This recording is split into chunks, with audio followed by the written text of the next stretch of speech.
John Morrison was not a hero. He was a 52-year-old man from a small town in Kentucky who had spent most of his life doing simple work. Back on Earth, he had fixed tractors and driven trucks. When humanity finally reached the stars, John did not become a soldier or a scientist. He became what he had always been, a man who moved things from one place to another. His ship was called the Lone Wanderer. It was an old vessel, nearly 30 years past its prime. The metal walls had rust spots that John painted over every few months. The engine made sounds that no engine should make, but it still worked. John had a saying that he repeated to himself whenever the ship groaned and shook during takeoff. If it flies, it flies. That was enough for him. On the day that changed everything, John was hauling medical supplies to a small human colony on a distant planet. The colony had suffered a disease outbreak, and they needed medicine fast. John had pushed his old ship as hard as he could. He was still 3 days away from the colony when the first warning light started blinking on his control panel. John leaned forward in his worn leather seat and looked at the screen. His blood turned cold. There were ships approaching. Not one or two, but dozens. They were Veldorian warships, and they were surrounding him. The Veldorians were one of the elder races. They had ruled the galaxy for thousands of years before humans had even learned to make fire. Their ships were beautiful in a terrifying way. They looked like silver blades cutting through the darkness of space. Each one was larger than a human city. John had never spoken to a Veldorian in his entire life. Humans were considered a lesser species by the Galactic Council. They were allowed to exist, allowed to trade in the outer regions, but they were not considered important. They were like ants living in the shadow of giants. A voice came through his communication system. It was not a request. It was a command. Human vessel, you will power down your engines and prepare to be taken aboard. Resistance will result in immediate destruction. John did not resist. He was a practical man. He knew that his old cargo ship could not outrun or outfight a single Veldorian vessel, let alone an entire fleet. He powered down his engines and waited. The Veldorians did not treat him roughly. They did not need to. John walked onto their ship without protest. He was taken through hallways made of metal so clean it looked like water. He was brought to a room and told to wait. John waited for 6 hours. He was not given food or water. He was not told why he had been taken. He sat in a chair that was too large for his human body and tried to stay calm. He thought about his wife, Linda, who had died 3 years ago. He thought about his niece, Katie, who was working as a diplomat back on Earth. He thought about the colonists who were waiting for their medicine. When the door finally opened, a Veldorian official entered. The Veldorians were tall beings, nearly 8 feet in height. Their skin was pale blue, and their eyes were completely black. They had no hair, and their faces showed no emotion that John could read. "You are John Morrison of Earth," the official said. It was not a question. "Yes," John replied. "You have been selected to represent your species before the Galactic Council. You will speak for all of humanity." John stared at the official. He did not understand. He was nobody. He was a cargo hauler with a broken ship and no formal education. He had never even met a politician, let alone spoken to one. "There must be some mistake," John said. "I am not a representative of anything. I am just a delivery man." The official's black eyes did not blink. "There is no mistake. You are the only human within acceptable range of the council chamber. The law requires that the accused species must have a representative present. You are that representative." "Accused?" John felt his heart beat faster. "Accused of what?" The official told him. 3 weeks ago, a Veldorian seed ship had been destroyed. A seed ship was a sacred vessel that carried the embryos of future Veldorian generations. This particular ship had been carrying 3 million unborn Valdorians. All of them were now dead. The evidence pointed to humanity. Human energy signatures had been found at the scene. Human communication frequencies had been detected. Debris from a human-made missile had been recovered. The Galactic Council had already reviewed the evidence. They had already made their judgment. Humanity was guilty of genocide against an elder race. The punishment was simple. Earth would surrender 1 billion humans to serve as labor workers for the Valdorian Empire. If Earth refused, the entire planet would be destroyed. Every human colony would be wiped out. The human species would be erased from existence. John sat in silence as the official finished speaking. His mind could not process what he was hearing. 1 billion people, or complete extinction. And he, John Morrison, a man who had never won an argument in his life, was supposed to defend his entire species. "This is wrong," John finally said. His voice was quiet but steady. "Humanity did not do this. We would never attack a seed ship. We do not even have weapons powerful enough to destroy a Valdorian vessel." The official's expression did not change. "The evidence says otherwise. You will have the opportunity to speak before the council. That is your right under galactic law. But I advise you not to waste their time with lies. The elder races do not forgive insults." John was taken to a small room where he would stay until the trial. The room had a bed, a table, and a window that looked out into space. John stood at that window for a long time. He watched the stars and thought about Earth. He thought about the billions of people who had no idea that their fate was being decided by a man they had never met. He thought about Linda. She had always told him that he was smarter than he believed. She had always said that he noticed things that other people missed. John had never believed her. He was just a simple man who paid attention to his work. But now, paying attention might be the only thing that could save his people. John Morrison did not sleep that night. He sat at the small table in his room and began to think. Somewhere in the evidence against humanity, there had to be a mistake. There had to be something wrong. He just needed to find it. The universe was vast and old and filled with powers that humans could not imagine. But John Morrison was not going to let his species die without a fight. He was not a hero. He was not a warrior. He was just a man from Kentucky who was very good at noticing when something did not add up. And something about this whole situation did not add up at all. The news spread across the galaxy like light from an exploding star. On every world, in every station, in every ship traveling between the stars, beings talked about what had happened at the Galactic Council. They talked about the Kethnorian conspiracy. They talked about the 3 million Valdorian children who had been murdered. And they talked about John Morrison, the human cargo hauler who had uncovered the truth. John did not want to be famous.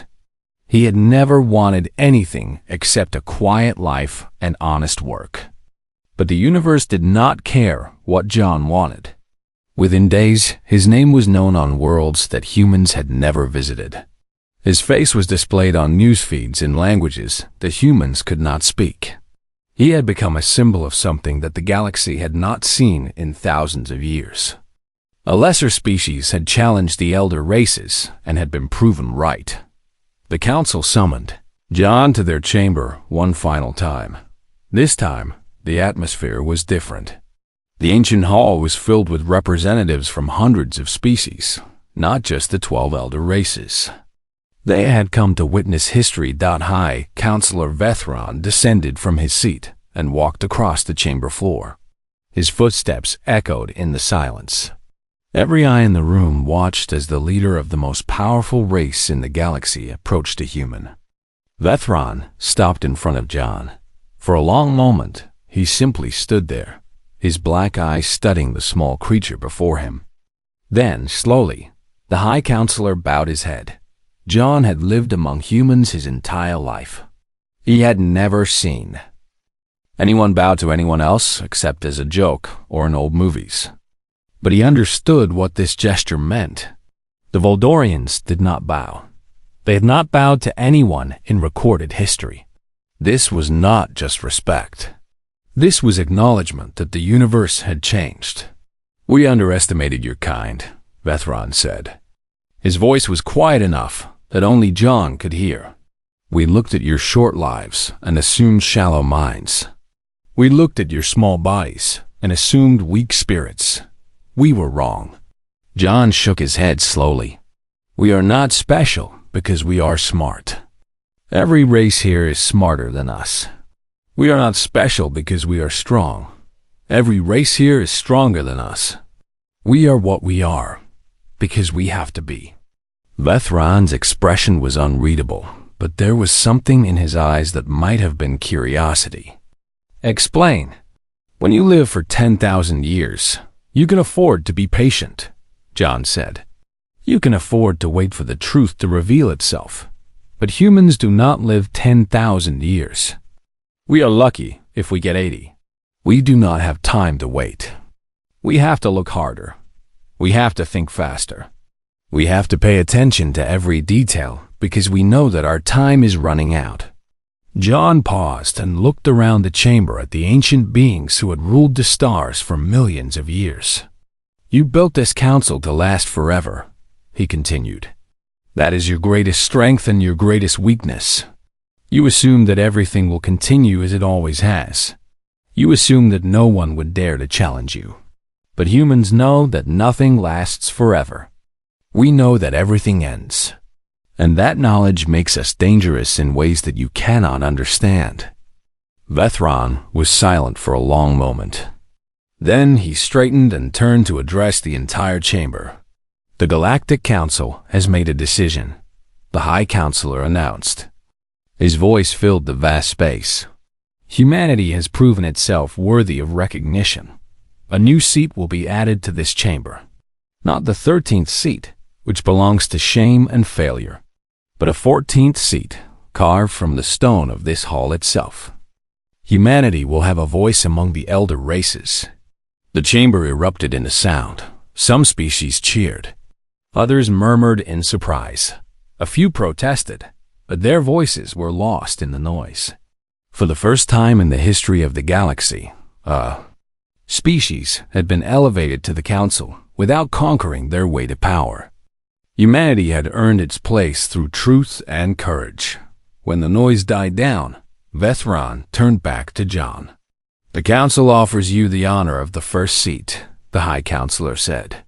"You have earned this place. You have earned this right." John looked at the 14th seat being constructed by council workers. It was made from beautiful gray stone, simple and strong. It would be a throne for whoever sat in it. It would be a symbol of power that humans had never possessed. But John Morrison shook his head. "I am not a politician," he said. "I am not a leader. I am a cargo hauler from Kentucky who got lucky enough to notice what others missed. Humanity deserves a representative who understands how to use power wisely. That person is not me." "Then, who would you recommend?" Vethron asked. John thought of his niece, Katie Morrison. She had spent her entire adult life preparing for opportunities that she believed would never come. She had studied diplomacy and law and galactic history. She had learned 5 alien languages. She had worked in thankless jobs for ungrateful supervisors, waiting for a chance to make a difference. "My niece," John said, "Katie Morrison. She has trained her whole life for this moment, even though she never believed it would arrive. She will serve humanity well." The council accepted John's recommendation. Messages were sent to Earth. Within weeks, Katie Morrison arrived at the council complex, nervous and excited and completely overwhelmed. John met her at the docking bay and hugged her tightly. "Uncle John," Katie whispered, "I do not know if I can do this." John smiled at her. "That is the right attitude. The moment you think you know everything is the moment you start making mistakes. Stay humble. Stay curious. Pay attention to the details that others miss. That is easy for you to say, Katie replied. You saved humanity. How am I supposed to follow that? By doing the work, John said.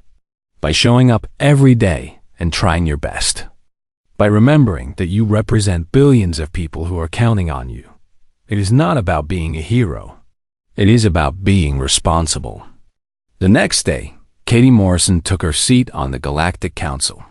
She was the youngest representative by several thousand years. She was the only human in a room full of ancient gods. But she sat straight and spoke clearly and refused to be intimidated. John watched from the gallery above the chamber. He felt pride swelling in his chest. Pride for his niece. Pride for his species. Pride for every human who had ever looked up at the stars and wondered what waited out there. After the ceremony, John returned to his ship. The lone wanderer was waiting for him, battered and worn and beautiful in its own way. John ran his hand along the old metal walls and smiled. A messenger from the council had offered to give him a new ship, the finest vessel that alien technology could produce. John had refused. He did not need a new ship.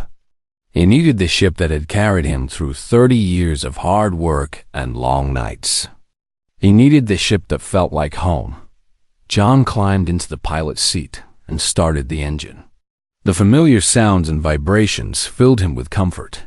He had cargo to haul. Medical supplies that were still waiting for delivery to the colony on Kepler 442b. The colonists had been waiting for weeks because of John's detour to the council chamber. He set his course and activated the jump drive. Stars blurred around him as the lone wanderer leaped toward its destination. Behind him, the Galactic Council complex grew smaller until it was just a point of light among millions of others. Somewhere in that complex, Katie was beginning her new life. Somewhere across the galaxy, news of humanity's elevation was still spreading, still changing how the universe saw his species. But John Morrison did not think about any of that. He thought about the colonists who needed their medicine. He thought about his wife, Linda, who would have been proud of him. He thought about the simple satisfaction of doing an honest job well. The universe was vast and strange and filled with powers beyond imagination. But John was just a man from Kentucky. A man who paid attention. A man who refused to give up. And sometimes that was enough. The stars stretched out before him in endless possibility. John Morrison, cargo hauler, hero of humanity, flew on into the darkness. And the universe would never forget what he had done. The Great Hall of the Galactic Council was the oldest building in the known universe. It had been constructed before Earth had formed, before the sun had started burning. The walls were made from stone that came from a planet that no longer existed. The ceiling stretched so high that clouds formed inside the chamber. Real clouds, made from the breath of 1,000 different species over millions of years. John Morrison stood in the center of this hall and felt smaller than he had ever felt in his entire life. 12 seats rose around him in a circle.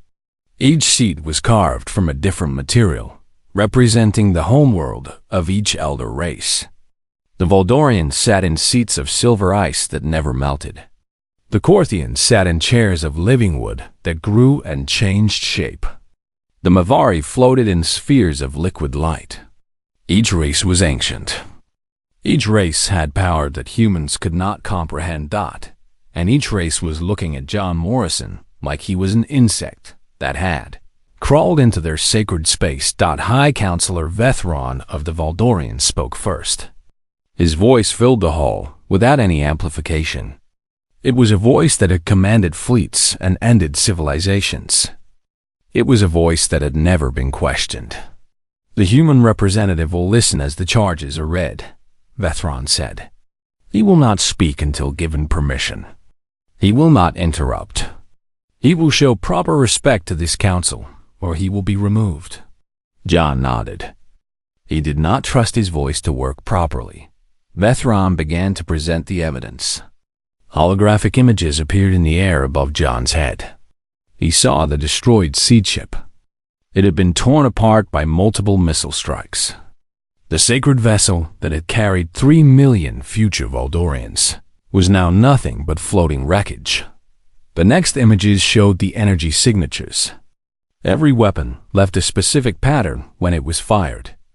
These patterns were like fingerprints.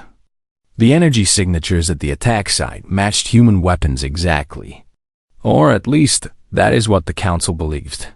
Then came the communication intercepts. Audio recordings of human voices speaking human languages. The voices were giving attack commands. They were celebrating the destruction of the seed ship.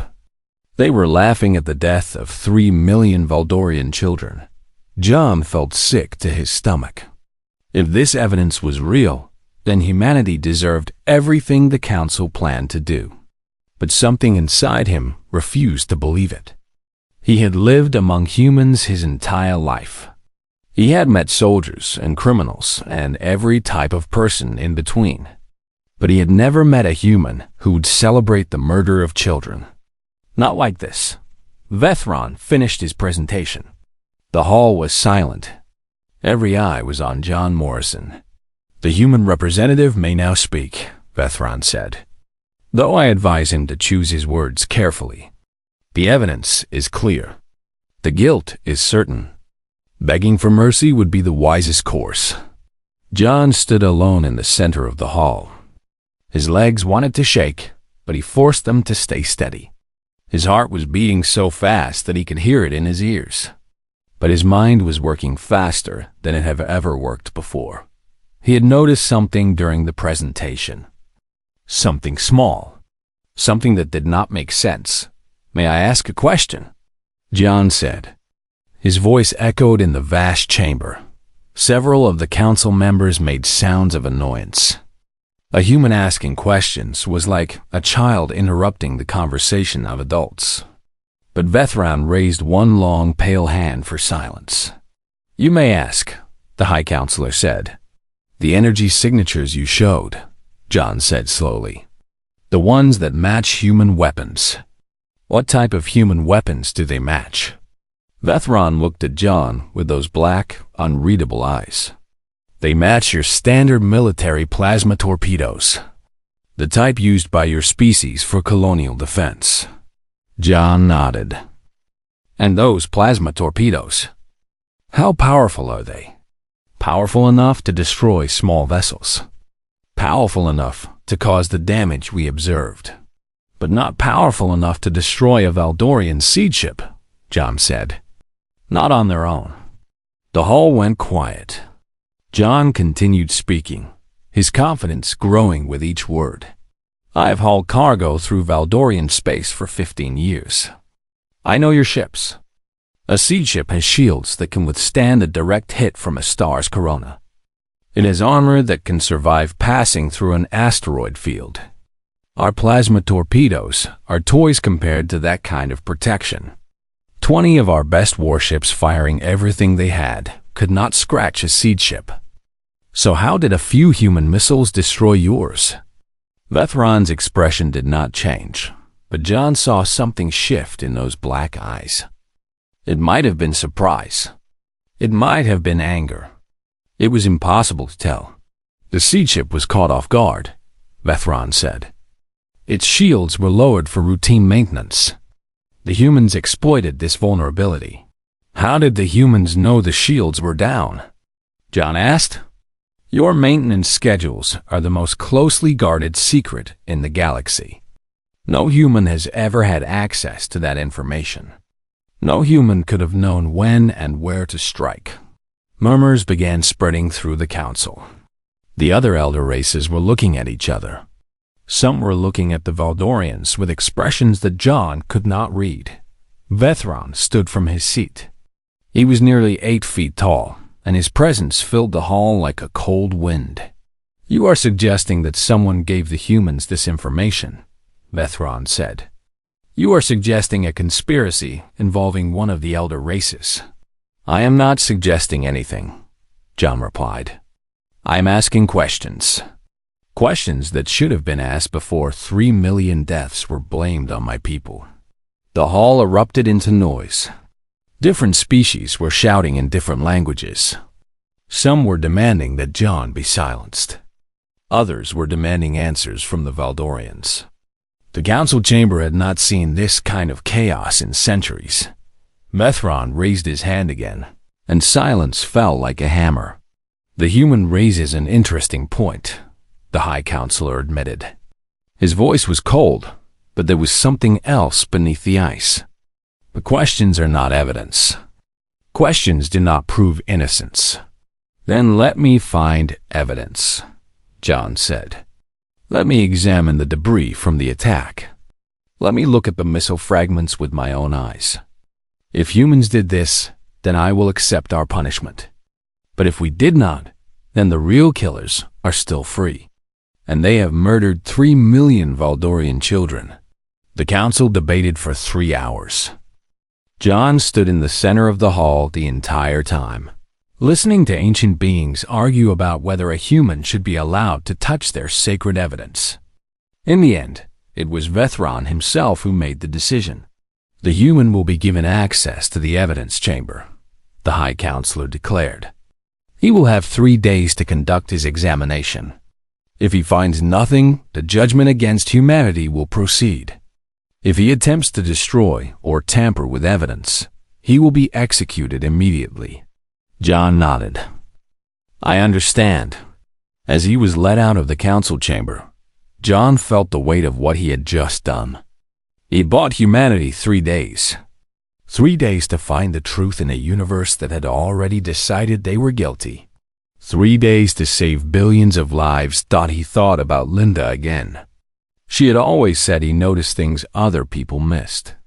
Now, he would find out if she was right. John Morrison, a cargo hauler from Kentucky, walked into the evidence chamber and began the most important work of his life. The evidence chamber was cold. Not the natural cold of space, but a preserved cold designed to keep the debris exactly as it had been found.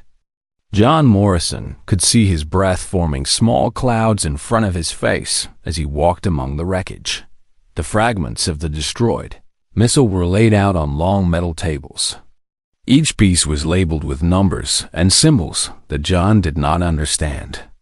Valdorian scientists had already examined everything. They had already reached their conclusions. John was not expected to find anything they had missed, but John had something the Valdorian scientist did not have. He had spent 30 years working with human technology. He had repaired human engines, human weapon systems, human communication arrays. He knew human craftsmanship the way a painter knows brushstrokes. And something about these missile fragments was wrong. He started with the outer casing. The metal was correct. It was the same alloy that human military ships used for their torpedoes. The shape was correct, too. These fragments could easily have come from a human plasma torpedo. But John kept looking. On the second day, he found the first clue. Human welders left marks. Every welder had their own style, their own small imperfections. John had met hundreds of welders during his years of hauling cargo. He knew that welders from the eastern regions of Earth tended to work faster, leaving slightly uneven seams. Welders from the colonies were more careful. Their work almost perfect, but with tiny gaps, where they stopped to check their progress. The welds on these missile fragments had none of these imperfections. They were too clean, too uniform. Every seam was exactly the same length. Every joint was exactly the same width. It was like someone had copied the idea of human welding without understanding how humans actually welded. John marked this finding and moved on.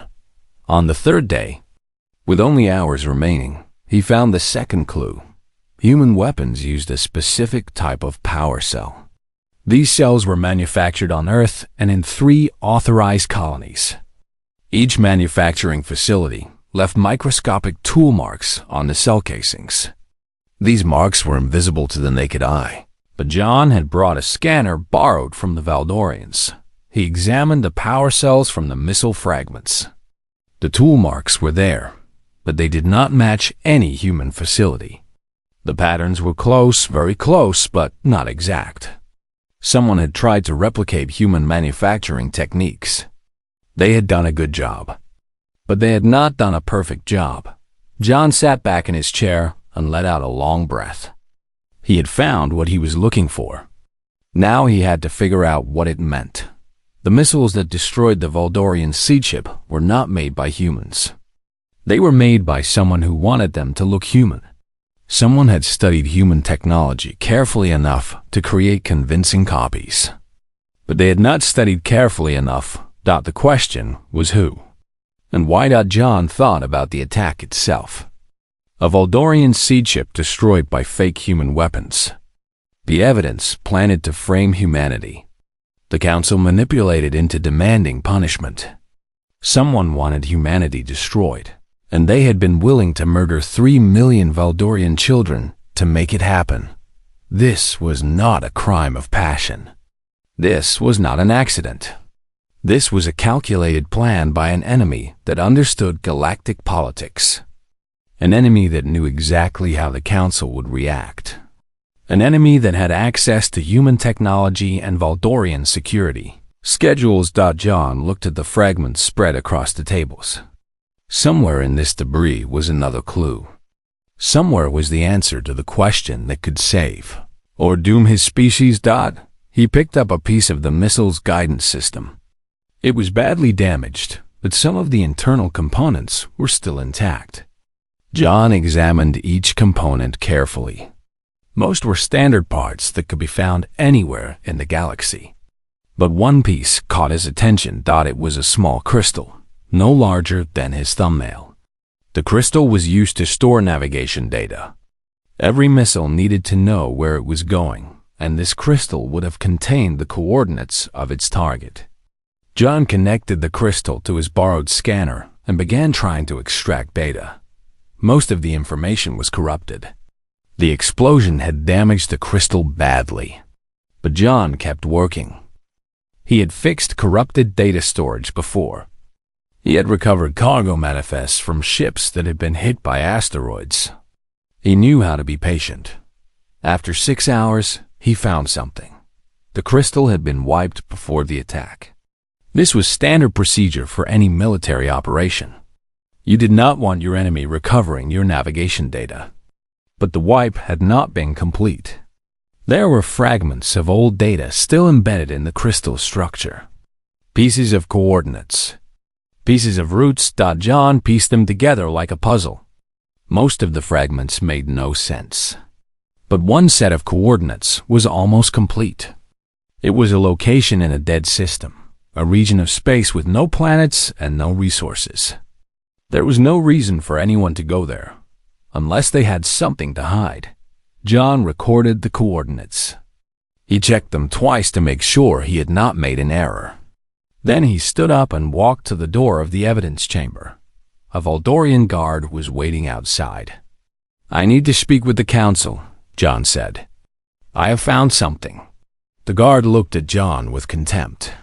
"Your time is not yet finished. You have 4 more hours.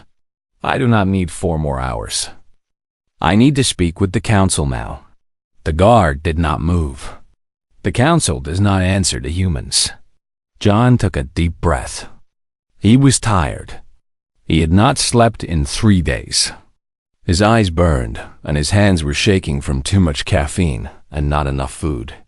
But he forced himself to stay calm.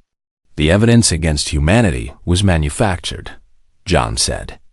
These missiles were not made by humans. They were made by someone who wanted to start a war. And I know where that someone is hiding. The guard's expression changed slightly. It was not much, but it was enough. John had said something that surprised a being who had probably not been surprised in centuries. "You are certain of this?" The guard asked. "I am certain. And if I am right, then the beings who murdered 3 million Voldorian children are still out there. They are probably watching right now, waiting to see if their plan works. If the council destroys humanity, they win. If the Council finds them, they lose. The only question is whether the Council wants justice or revenge. The guard was silent for a long moment. Then he stepped aside and gestured for John to follow. "I will take you to the High Counselor," the guard said. "But if you are wasting his time, human, death will be a mercy compared to what awaits you." John nodded and followed the guard through the ancient hallways of the Council complex. He carried with him the evidence that could save his species. He also carried the knowledge that everything now depended on whether the oldest and most powerful beings in the universe would listen to a cargo hauler from Kentucky. Linda had always told him that he was smarter than he believed. John hoped with all his heart that she was right. The council chamber was different at night. The clouds near the ceiling had turned dark, and soft lights glowed from the ancient walls. Only 3 council members were present. High Counselor Vethran of the Valdorians sat in his seat of silver ice. Beside him sat Counselor Miraven of the Corthians and Elder Thomases of the Mavari. These 3 represented the most powerful factions on the council. Morrison stood before them and began to speak. He explained about the welds. He showed them the scanner images that proved the work was too perfect, too uniform to be human. He explained about the tool marks on the power cells, marks that did not match any human manufacturing facility. He showed them the navigation data he had recovered, the coordinates that led to an empty system. Vethran listened without expression. Myravan leaned forward with growing interest. Elder Thomases floated silently in his sphere of light, his thoughts impossible to read.